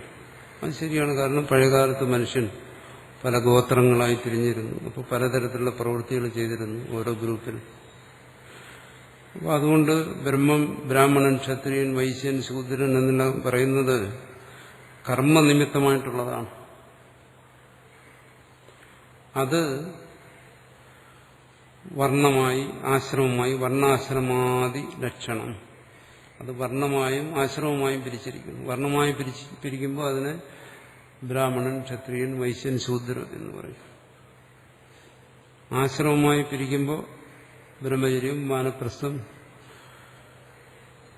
ഗർഭസ്ഥ്യം, സന്യാസം, ഇങ്ങനെയെല്ലാം പറയും. ഇതാണ് അതിന്റെ സ്വരൂപം. ഇതെല്ലാം കർമ്മത്തിന് വേണ്ടിയുള്ള കാര്യങ്ങളാണ്. ഇതിന് ആത്മബോധവുമായിട്ട് യാതൊരു ബന്ധവുമില്ല. കർമ്മത്തിന് അതൊക്കെ ഇരുന്നോട്ടെ. അന്നത്തെ നിലയ്ക്കനുസരിച്ച് ഇന്നും അങ്ങനെയാണല്ലോ. ഇന്നും മനുഷ്യന്റെ ഇടയിൽ കർമ്മത്തിനനുസരിച്ച് വിഭജനങ്ങളുണ്ട്. ഓരോ കർമ്മം ചെയ്യുന്നവരെ നമ്മൾ കർമ്മത്തിനനുസരിച്ച് വിവരിക്കുന്നു. ഡോക്ടർ എന്ന് ചിലരെ വിളിക്കുന്നു, എഞ്ചിനീയർ എന്ന് വിളിക്കുന്നു. അതൊക്കെ അവരുടെ കർമ്മം അനുസരിച്ചിട്ടാണ് ഇന്നും. അതുപോലെ പണ്ടും കർമ്മം അനുസരിച്ചിട്ട് കർമ്മനിമിത്തം വ്യക്തമായി പറഞ്ഞിരിക്കുകയാണ്. ഇവിടെയൊന്നും പറഞ്ഞിട്ടില്ല ഇത് ജന്മനിമിത്തമാണ്, കർമ്മനിമിത്തമാണ്. വർണ്ണാശ്രമാദി ലക്ഷണം, വർണ്ണം, ആശ്രമം തുടങ്ങിയ രൂപത്തിലുള്ള ഈ ബ്രാഹ്മണ ക്ഷത്രിയാദി ഭേദം ഇതെന്താണ്? ആത്മനി അവിദ്യ ആരോപിത പ്രത്യേക വിഷയം.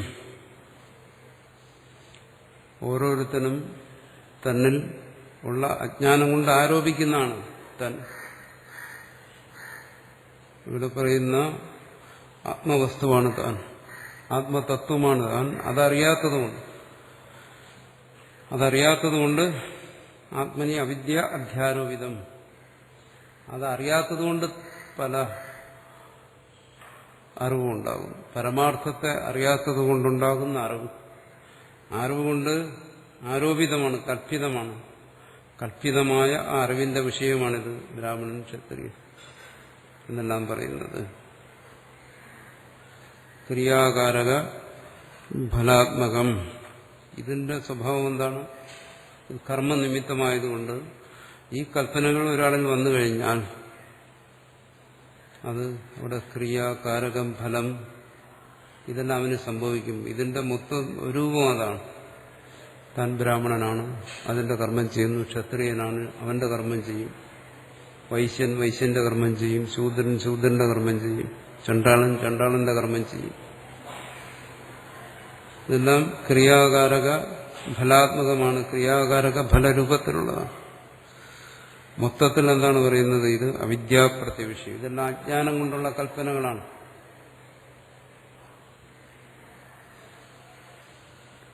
ആത്മാവിൽ ഇത്തരം കൽപ്പനകൾ അജ്ഞാനം കൊണ്ട് മാത്രമാണ്.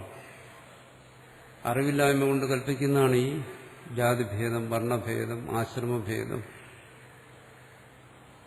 ഇതെല്ലാം അറിവില്ലായ്മ കൊണ്ട് തന്നെ കൽപ്പിക്കുന്നതാണ്. പറയുന്നു രജ്വാമിവ സർപ്പപ്രത്യ. രജ്ജുവിൽ സർപ്പത്തെ കൽപ്പിക്കുന്നത് പോലെ. അത്രയേ ഉള്ളൂ.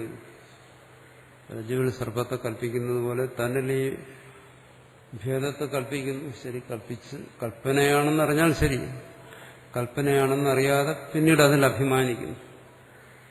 ഞാൻ ബ്രാഹ്മണനാണ്, ഞാൻ ക്ഷത്രിയനാണ്, ഞാൻ വൈശ്യനാണ്, ശൂദ്രനാണ്, എല്ലാം അഭിമാനമാണ്. തദുപമർദ്ദനാർത്ഥം അത് പോകണം. അതിന്റെ ഉപമർദ്ദനം, അതിനെ ഇല്ലാതാക്കുക, നശിപ്പിക്കുക. ഈ വിപരീത പ്രത്യയത്തെ ഇല്ലാതാക്കുന്നതിനുള്ള വിവേകം.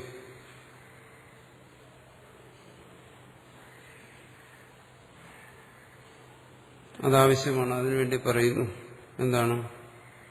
ആത്മനിഖൽവരേ മൈത്രേയി ദൃഷ്ടേ ശ്രുതേ മതി വിജ്ഞാതേ ഇദം സർവം വിദിതം ഭവതി.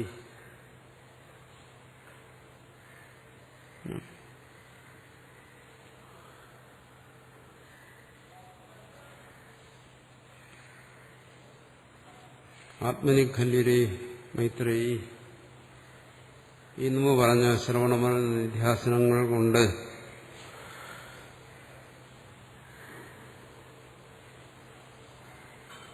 ആത്മനിഖല്യരേ മൈത്രേയി, അല്ലയോ മൈത്രേയി, ആത്മാവിൽ ഉള്ള ആ ബോധം, ആത്മാവിനെ സംബന്ധിച്ച ബോധം, തന്നെ സംബന്ധിച്ചുള്ള ബോധം, ദൃഷ്ടേ ശ്രുതേ മതേ വിജ്ഞാതേ, ദർശനം മുമ്പ് പറഞ്ഞു, ശ്രവണം അതും ചർച്ച ചെയ്തു, മനനം മുമ്പ് നിധ്യാസനം എന്ന് പറഞ്ഞു, ഇവിടെ പറഞ്ഞു വിജ്ഞാതേ വിജ്ഞാനം. മുമ്പ് പറഞ്ഞ നിധ്യാസനത്തിൽ തന്നെ കുറച്ചുകൂടി വ്യക്തമായി പറഞ്ഞു. ഇങ്ങനെ ആയിക്കഴിഞ്ഞാൽ ഇതം സർവം വിദിതം ഭവതി. ഈ കാണുന്നതല്ല ഏത് ഭാഷകാരോട് പറയുന്നു, ബ്രാഹ്മണൻ ക്ഷത്രിയൻ വൈശ്യൻ ശൂദ്രൻ എന്നുള്ള ഈ ഭേദങ്ങളെല്ലാം വിദിതമായി തീരുന്നു. എങ്ങനെ ആത്മാവായി വിദിതമായി തീരുന്നു? പിന്നീട് അവിടെ ഭേദമില്ല.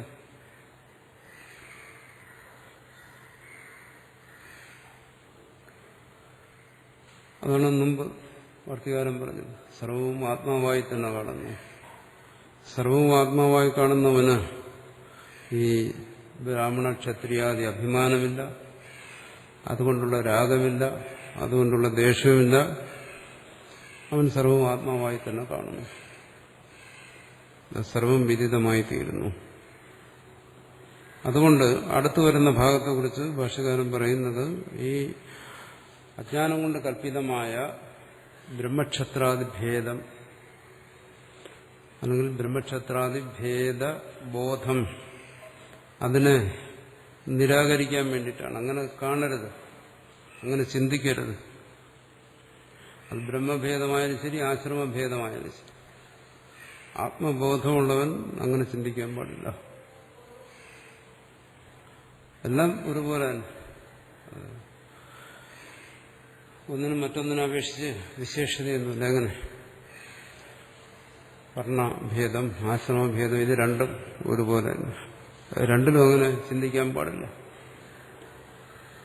വർണ്ണാഭിമാനം പോലെ തന്നെ ഉപേക്ഷിക്കേണ്ടതാണ് ആശ്രമാഭിമാനം. ഇതിന് നിരാകരിക്കുന്നു. ആത്മബോധത്തിൽ അതില്ല, അത് പരമാർത്ഥമാണ്. പക്ഷെ ആത്മബോധത്തിലുള്ള ഒരു ഉപായം എന്നുള്ള നിലയ്ക്ക് ഭേദബുദ്ധിയെ നിരാകരിക്കുന്നു. അതാണ് ഇവിടെ ചെയ്യുന്നത്.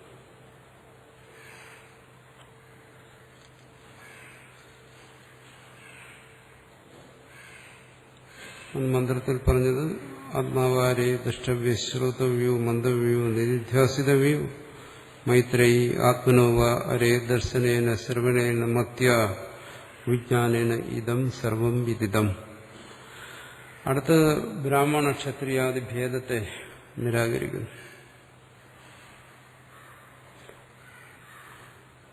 ബ്രഹ്മ തം പരാദാത്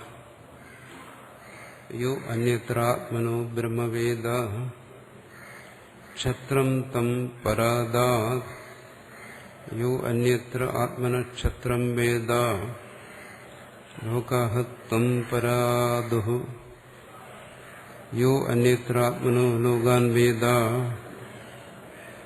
ദേവാഹ തം പരാദുഃ യോ അന്യത്രാത്മനോ ദേവാൻ വേദ ഭൂതാനി തം പരാദുഃ യോ അന്യത്രാത്മനോ ഭൂതാനി വേദ സർവം തം പരാദാത് യോ അന്യത്രാത്മനഃ സർവം വേദ ഇദം ബ്രഹ്മ ഇദം ക്ഷത്രം ഇമേ ലോകാ ഇമേ ദേവാ ഇമാനി ഭൂതാനി ഇദം സർവം യദയമാത്മാ. ഇദം സർവം യദയമാത്മാ എന്നുള്ള കാര്യം പറയുന്നതിന് വേണ്ടിയിട്ടാണ് അതിനെ ഓരോന്നിനായിട്ട് ഇവിടെ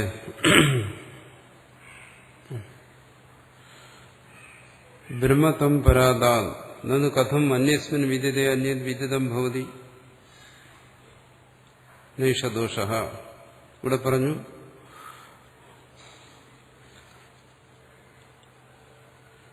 മൈത്രേയി ആത്മനോ വിജ്ഞാനേന സർവം വിദിതം എന്ന് പറഞ്ഞു. ആത്മബോധം കൊണ്ട് സർവവും വിദിതമാകുന്നു. ആത്മബോധം കൊണ്ട് ആത്മാവ് തന്നെ വിദിതമാകും. സർവവും അങ്ങനെ വിദിതമാകും. ഒന്നിനെ അറിഞ്ഞു കഴിഞ്ഞാൽ അതേ അറിയപ്പെടും, മറ്റുള്ളവർ അറിയപ്പെടത്തില്ല. ഇവിടെ ആത്മബോധം കൊണ്ട് സർവവും അറിയപ്പെടും എന്ന് പറഞ്ഞു. അതങ്ങനെ അനന്യന് കഥം അന്യസ്മിൻ വിദിതേ അന്യത് വിദിതം ഭവതി. നമ്മളങ്ങനെ ധരിച്ചിരിക്കുന്നു. ഒന്നിനെ അറിഞ്ഞു കഴിഞ്ഞാൽ എല്ലാം അറിയും. ആത്മാവിനെ അറിയുന്നവൻ സർവജ്ഞനാണ്. അവൻ സർവത്തോടും തുരുമ്പും എല്ലാം അവൻ അറിയും.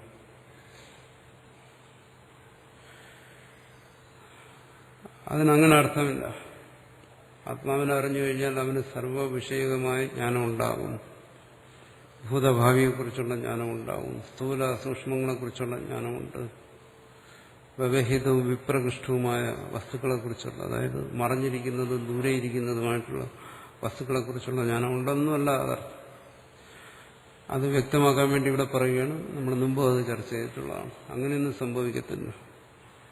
അങ്ങനെ സംഭവിക്കുന്നുണ്ടെങ്കിൽ അതെന്തെങ്കിലും സിദ്ധിവിശേഷങ്ങളായിരിക്കും. അതിന് ആത്മബോധവുമായിട്ട് യാതൊരു ബന്ധവുമില്ല.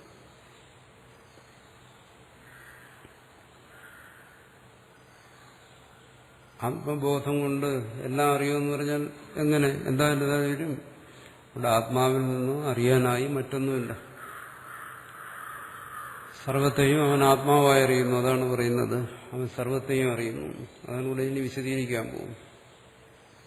അല്ലാതെ ആത്മാവിനെ അറിഞ്ഞിട്ട് ഈ ലോകത്തുള്ള ഓരോ വിഷയങ്ങളെയും വേറെ വേറെ അറിയുന്നു എന്നുള്ള അർത്ഥമല്ലാതെ. ആധ്യാത്മികമായ സാധനങ്ങളൊക്കെ ചെയ്യുന്നവർക്ക് ചിലപ്പോൾ ചില സിദ്ധികളൊക്കെ ഉണ്ടായെന്ന് വരാം. അവർക്ക് അതീന്ദ്രിയമായ ജ്ഞാനം ഉണ്ടായെന്ന് പറയാം. അതിൻ്റെയൊക്കെ സന്ദർഭം വേറെയാണ്. ആത്മാവിനെ അറിഞ്ഞാൽ എല്ലാം അറിയുന്നു എന്ന് പറയുന്നതിന്റെ അർത്ഥം അതല്ല.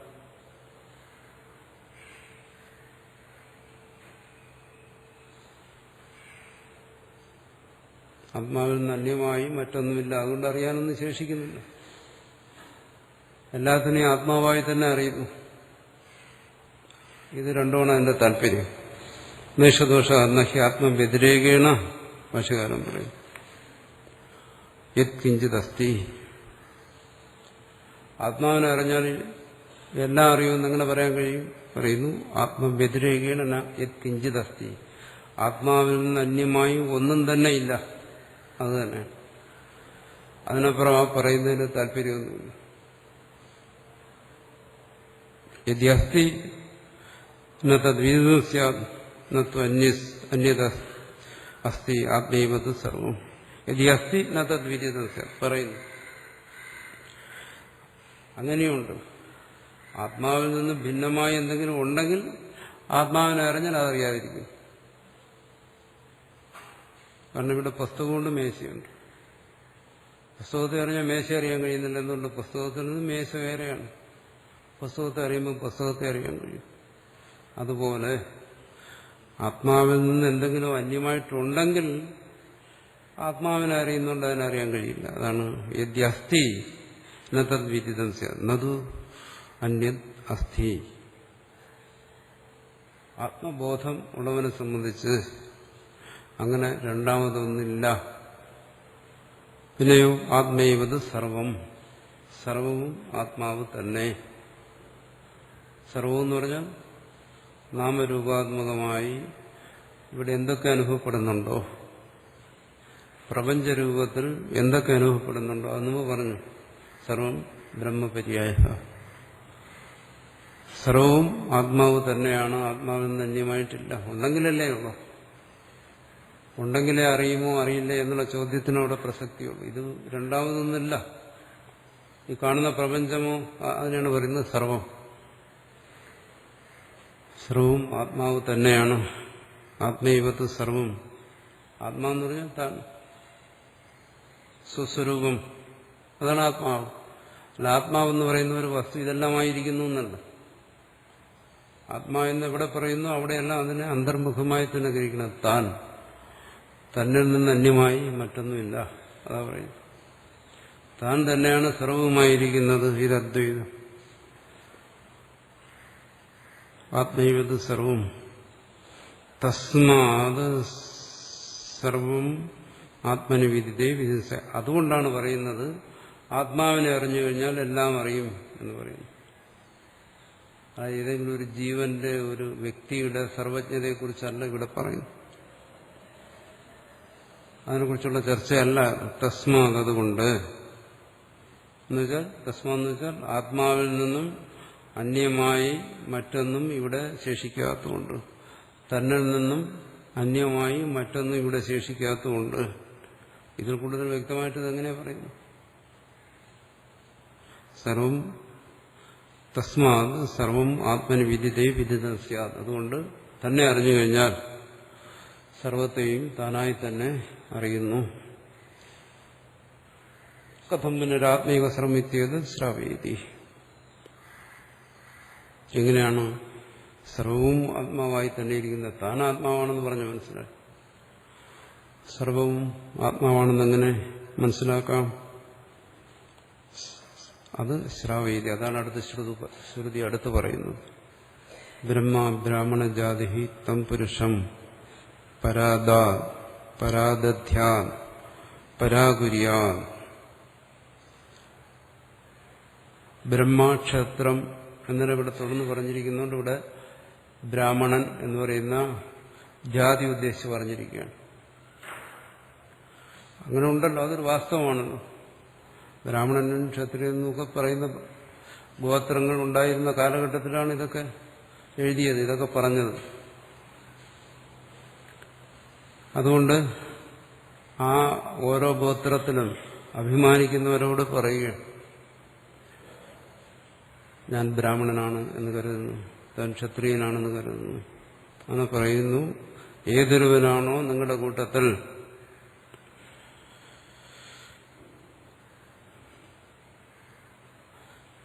തന്നെ തം പുരുഷം തന്നെ താൻ ആത്മാവായിരിക്കെ പരമാർത്ഥമായിരിക്കെ തന്നെ ബ്രാഹ്മണൻ എന്ന് കാണുന്നത്, എന്നുവെച്ചാൽ ബ്രാഹ്മണൻ എന്ന അഭിമാനത്തോടുകൂടി കാണുന്നത് അവനെ പരാദധ്യാത്, അവനെ തിരസ്കരിക്കണം, ബഹിഷ്കരിക്കണം, കൂട്ടത്തിൽ നിന്ന് പുറത്താക്കണം എന്നാണ്. അവൻ ആത്മാവായിട്ടല്ല കാണുന്നതെങ്കിൽ പരാകുര്യാത് എന്ന് പറഞ്ഞാൽ അതിന്റെ നേരിട്ടുള്ള അർത്ഥം തിരസ്കരിക്കണമെന്നാണ്.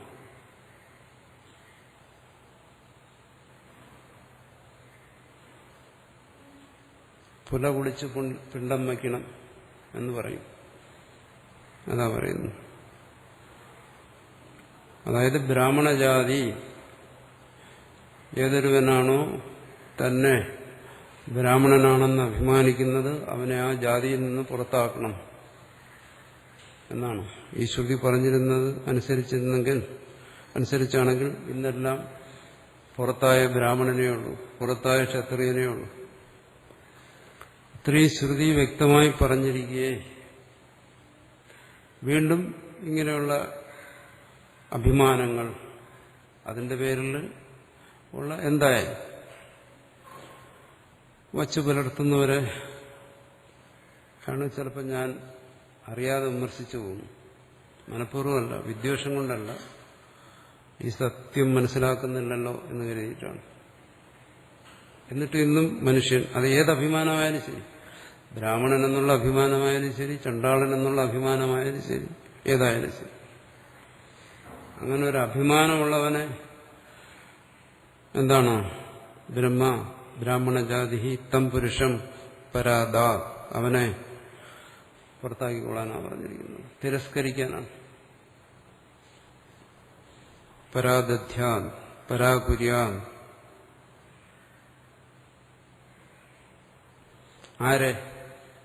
ആരെയാ പുറത്താക്കേണ്ടത് കൂട്ടത്തിൽ നിന്ന്? യഹ കം ചോദിക്കുന്നു. ആരെയാ പുറത്താക്കേണ്ടത്? ആരെയാ തിരസ്കരിക്കേണ്ടത്? യഹ അന്യത്ര ആത്മനഃ ആത്മസ്വരൂപ വ്യതിരേകേണ,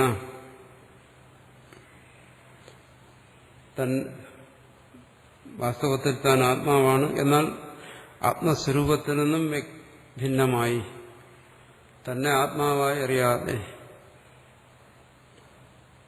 ആത്മസ്വരൂപത്തിൽ നിന്നും ഭിന്നമായി, അന്യമായി, അന്യത്ര ആത്മസ്വരൂപം വ്യതിരേകേണ ആത്മൈവ ന ഭവതി ഇയം ബ്രാഹ്മണജാതി, ആത്മാവല്ല മറിച്ച് ബ്രാഹ്മണജാതിയാണ്. ഇതി യോ വേദ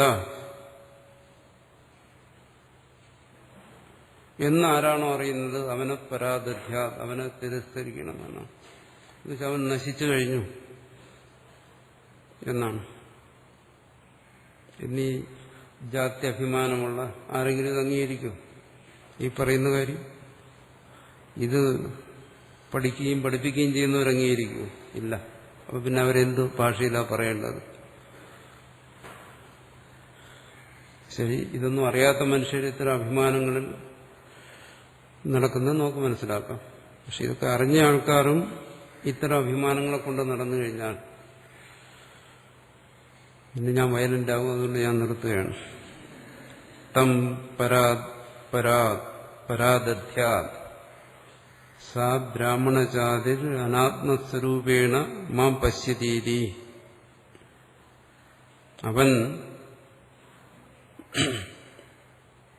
അവനെ സാ ബ്രാഹ്മണജാതി, ആ ബ്രാഹ്മണ ജാതി, ആ ബ്രാഹ്മണ സമൂഹം അനാത്മസ്വരൂപേണ മാം പശ്യതി, തന്നെ അനാത്മാവായി കാണുന്നു, അവൻ ബ്രാഹ്മണനായി കാണുന്നു എന്നുള്ളതുകൊണ്ട് പരാകുര്യാത്, അവനെ തിരസ്കരിക്കണം. അതുകൊണ്ട് അത്തരം ജാതി അഭിമാനമുള്ളവരെ ധൈര്യമായിട്ടും തിരസ്കരിക്കണം, അവരെ സമൂഹത്തിൽ നിന്ന് ബഹിഷ്കരിക്കണം. അഭിമാനമുള്ളവരെ, അത് ഏതായാലും ശരി, അത് ബ്രാഹ്മണനെന്നോ ചണ്ടാളനെന്നോ ഉള്ള വ്യത്യാസമൊന്നുമില്ല. ബ്രാഹ്മണൻ എന്നുള്ള ഉത്കർഷമോ ചണ്ടാളനെന്നുള്ള അപകർഷതയോ ഏതായാലും ശരി, അതില്ലാതെ പോകണം. അതിനു വേണ്ടിയിട്ടാണ് ഇത് പറയുന്നത്. വ്യക്തമായി പറയുന്നത് എന്തുകൊണ്ട്? പരമാത്മാ ഹി സർവേഷാം ആത്മാ, സർവേഷാം ആത്മാ, സർവരുടെയും സ്വരൂപം പരമാത്മാവാണ്, അവിടെ ഭേദമില്ല. പിന്നെയും ഭേദമുണ്ടെന്ന് കരുതിയാൽ അവന് നല്ല തള്ളു കൊടുക്കണം, ഉപദേശം കൊണ്ട് നന്നാകുന്നില്ലെങ്കിൽ എന്നാണ് പറയുന്നതിന് താല്പര്യം. എന്തുകൊണ്ടിവിടെ പറയുന്നു? അവൻ പുരുഷാർത്ഥത്തിൽ നിന്ന് അവൻ വ്യതിചലിച്ചു പോകുന്നു. പരമപുരുഷാർത്ഥമായ അതെന്തോ അതവന് നഷ്ടപ്പെടുന്നു. വ്യാഖ്യാതാവ് പറയും. അതുകൊണ്ടാണ് പറയുന്നത്.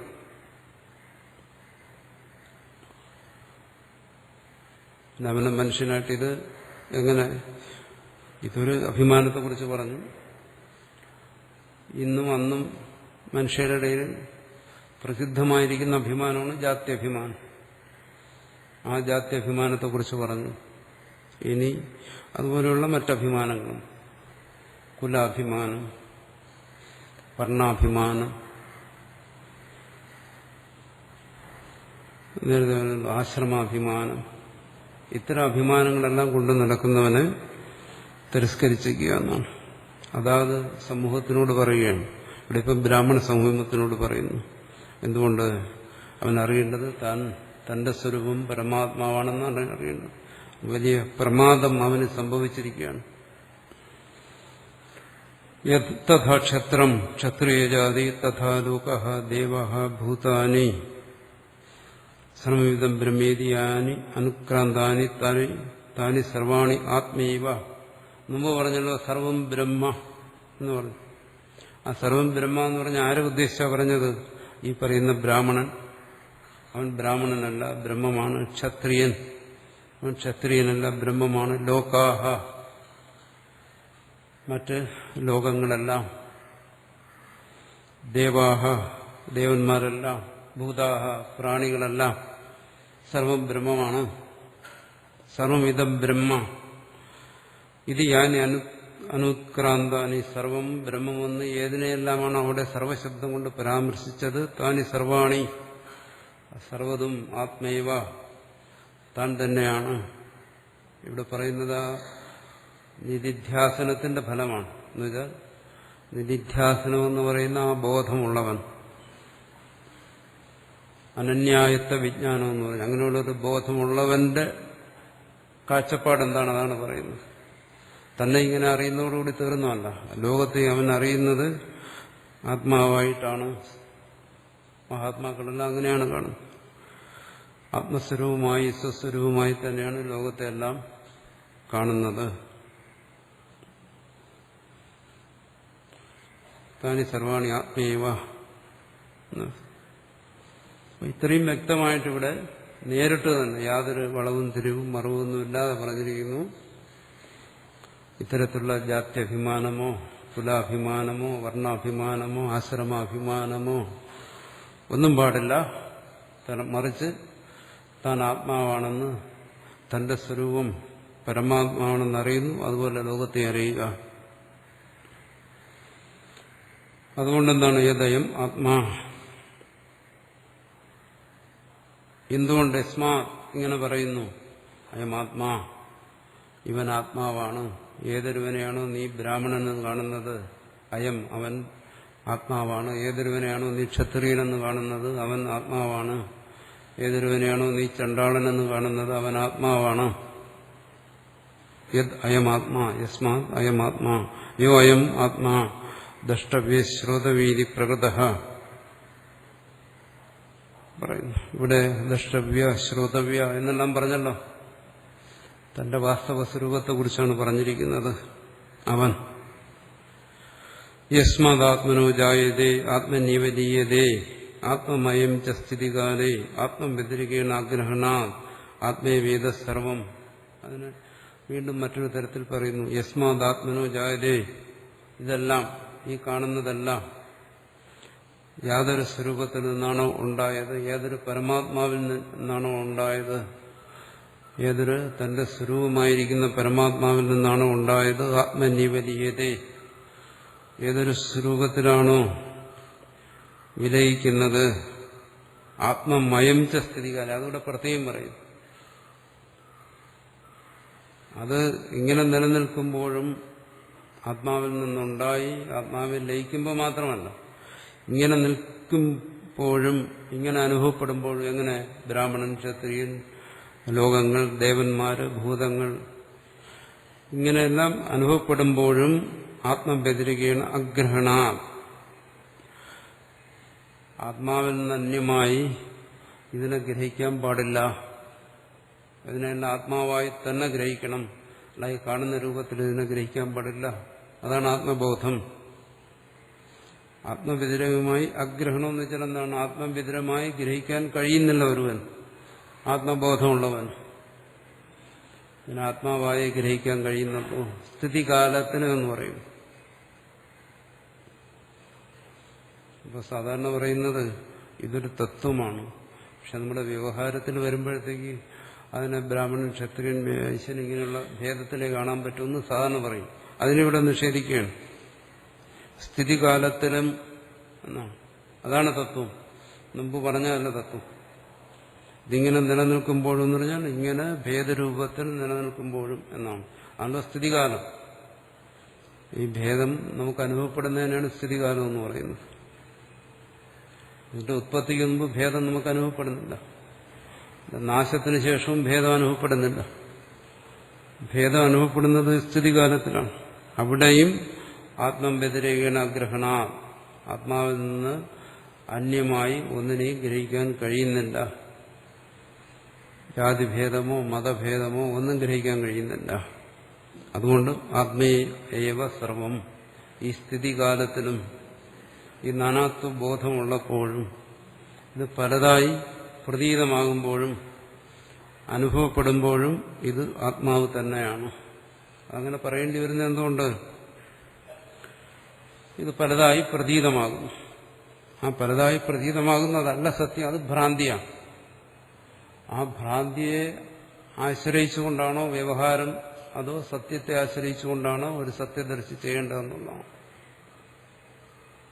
എന്തിനെ ആശ്രയിച്ച് ചെയ്യണം? ഭ്രാന്തിയെ ആശ്രയിച്ചാണ് ഒരാളുടെ വ്യവഹാരമെങ്കിൽ അയാൾ ഭ്രാന്തനാണ്, അയാൾ സത്യദർശി എന്ന് പറയാൻ പറ്റില്ല. മറിച്ച് സത്യത്തെ ആശ്രയിച്ചാണ് ഒരാളുടെ വ്യവഹാരമെങ്കിൽ അയാൾ സത്യദർശിയാണ്. അങ്ങനെയുള്ളവരെ സത്യദർശി എന്ന് പറയാൻ പറ്റും. ഇത്തരത്തിലുള്ള ഭേദ ബുദ്ധി ഇല്ലാത്തവന് മാത്രമേ സത്യദർശി എന്ന് പറയാൻ പറ്റൂ. അല്ലാതെ ഏത് സ്വാമിയായാലും ശരി, ഏത് പണ്ഡിതനായാലും ശരി, അയാളെ സത്യദർശി എന്ന് പറയാൻ പറ്റത്തില്ല. അയാൾ ഏത് സ്ഥാനത്തിലിരുന്നാലും ശരി, ഏത് ശങ്കരാചാര്യരായാലും ശരി, ഭ്രാന്തിയെ ആശ്രയിച്ചാണ് വ്യവഹാരം നടത്തുന്നതെങ്കിൽ അയാൾ സത്യദർശിയല്ല. മറിച്ച് ഈ പറയുന്ന സത്യദർശനത്തെ ആശ്രയിച്ചിട്ടാണ് അയാളുടെ വ്യവഹാരമെങ്കിൽ അയാൾ സത്യദർശിയാണ്. എന്തുകൊണ്ട്? ആത്മവ്യതിരേകേണ അഗ്രഹണ, സ്ഥിതികാലത്തിലും ആത്മതത്വം അല്ലാതെ മറ്റൊന്നിനെ ഇവിടെ ഗ്രഹിക്കുന്നില്ല. അതുകൊണ്ട് ആത്മാവ സർവം, അതുകൊണ്ട് ആത്മാവ് തന്നെയാണ് സർവവും.